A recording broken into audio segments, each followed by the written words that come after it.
ఏమైందబ్బా మీ అందరికీ ఎంత మౌనంగా ఉన్నారే? ఓహోహో! ఈరోజు ఆ అక్కయ్య గారికి జరిగింది మనకెందుకులే, ఒక రూపాయి డబ్బులు ఇచ్చేస్తే అయిపోద్ది. తర్వాత ఎవరెళ్ళిపోతే మనకెందుకులే, ఆ ప్లేస్‌లో మనం లేం కదా! అంతేనా? ఇంకేమన్నా ఉందా? తప్పుగా అర్థం చేసుకోకండబ్బా. ఎందుకంటే ఇక్కడ చాలామంది కూటమి ప్రభుత్వంలో ఉన్నారు కదా! అధికార పార్టీలో ఉన్నవాళ్ళున్నారు. అలాగే వైఎస్ఆర్‌సీపీ పార్టీ వాళ్ళున్నారు. అలాగే వచ్చేసి కాంగ్రెస్ పార్టీ వాళ్ళున్నారు. అలాగే ఇంకా చాలామంది కుల పెద్దలు కూడా ఉన్నారిక్కడ. ఆ! ఏదైనా చిన్న మాట అంటే చాలు ఎంతోమందొచ్చేసి చాలా ఫైట్ చేస్తుంటారే మీసాలు తిప్పి తొడలు కొట్టి. ఈ అక్కీ ప్రాణం మీకు కనిపించట్లేదా? 6 నెలలబ్బా! 6 నెలల నుంచి అదే మంచానికి పరిమితం అయిపోయి, ఆ! ఎప్పుడు నా కుటుంబాన్ని చేరుకుంటానా? ఎప్పుడు నా బిడ్డల దగ్గర చేరుకుంటానని చెప్పి ఆ ప్రాణం కొట్టుమిట్లాడుతుందబ్బా! ఏమడిగాను మిమ్మల్ని? అది ప్రభుత్వం దృష్టికి తీసుకెళ్ళండి.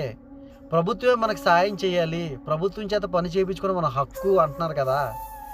ఈరోజు ఆ అక్కకి జరిగింది రేపు పొద్దున్న మనకి జరగచ్చు. ఇక్కడ మనం అందరం రూపాయి సాయం చేసి పంపించడమే కాదు, ఇంటికెళ్ళిన తర్వాత కూడా మనల్ని ప్రభుత్వం ఆదుకోవాలి. గల్ఫ్ కార్మికులను ప్రభుత్వం ఆదుకోవాలి అనే కదా నేను సపోర్ట్ చేయమని చెప్పేది. మరి మీరెందుకు ముందుకు రావట్లేదు? ఎంతోమంది యూట్యూబర్లు ఉన్నారు కదా ఇక్కడ. ఏ యూట్యూబర్‌లకి దీనివల్ల ఉపయోగం లేదా? పోనీ చెప్పండి, మీకు డబ్బులు రావంటే పోనీ నేనైనా చందాలు పట్టి మరీ డబ్బులు ఇస్తాను, మీకు యూట్యూబ్‌లో అప్లోడ్ చేయండి. ఎంతోమంది ఇండియాలో ఉన్న టీవీ యాంకర్లతో మాట్లాడారు కదా! ఎంతోమంది మైకులు పెట్టుకొని తిరిగారు కదా ఇక్కడ కోవిడ్ దేశంలో. చెప్పండి, మీకు ఎంత కావాలో చెప్పండి, అలా మాట్లాడడానికి పోనీ నేను డబ్బులు ఏర్పాటు చేస్తాను, పోనీ మాట్లాడండి. మాట్లాడి కనీసం ఆ రకంగా అయినా సరే ఇది ప్రభుత్వం దృష్టికి తీసుకెళ్ళి గల్ఫ్ కార్మికులు అనాథలు కాదు, ప్రభుత్వం అండగా ఉంది, ప్రతి ఒక్కరికి గవర్నమెంట్ తరపున మేము సాయం చేస్తాం అనిపించి ఒక్క మాట అనిపించండి అబ్బా చాలు. హాయిగా గుండెల మీద చేసుకుని నిద్రపోవచ్చు గల్ఫ్ కార్మికులు అందరూ కూడానే.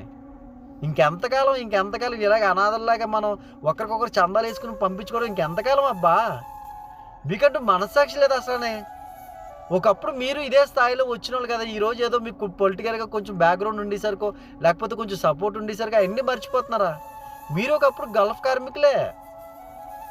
ప్రతి ఒక్కరు ఒకరికొకరు సాయం చేసుకుంటేనే కదా మనం ఇంటికెళ్ళిన తర్వాత కూడా హ్యాపీగా ఉండగలుగుతాం మనం.